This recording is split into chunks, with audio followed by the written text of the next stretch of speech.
So we see Anu doing so well, men's badminton doing so well. What's going on with the women?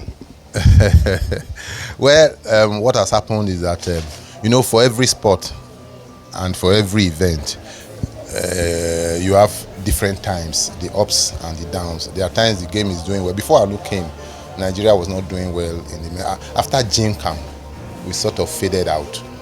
We had some good players, Gideon and a few other players here and there, but none stood out. As to be able to dominate Africa and say, yes, I've come or I've arrived. So until Anu. So we also, before Anu even came up, I will tell you that the women were the ones who took the limelight with Dorcas Adeshoko. She was the African champion. She won the title a couple of times, went to the Olympics and all that. And then, of course, after the last Olympics, she got married, had a kid, and that took her out of the scene. So we've not been able to find another Dorcas to step into. And for me, this question is like a challenge. There should be a transition plan. When Anu leaves, who is going to step in? Who is the next Anu?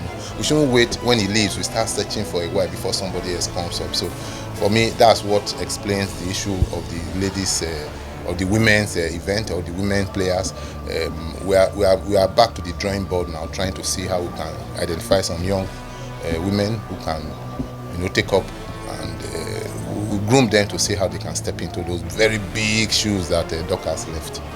And where are we with grassroots badminton development in Nigeria? I would say we are in a very good place, and it can only get better. Last year we took shuttle time to 6 geopolitical zones. Shuttle time is taking badminton to the schools. So we go a couple of days, maybe about 3 days, 4 days training. We bring in students, bring in their games masters. So in each one we had nothing less than 25 schools. And then we train them on the basics. And then we teach the games masters what they need to know to be able to train young children. And at the end of it all, we donate equipment to them, rackets, shuttles, and nets. So it's like planting a seed. Go and start it in your school. We did that, and this year we've already gone to 2, and we intend to cover, if possible, more states and zones. We've gone to every zone, so we are now going to new states that we didn't go to in the previous year. So for me, the next level would be to now organize a competition for those schools where you have started the game, and everything will take off from there. When we do that, I can tell you that break that I was talking about, that period where there's a gap after an Anu, nobody else until some years after, before you discover, we'll be able to bridge it. So you find out that you have people who will be ready to step into those shoes.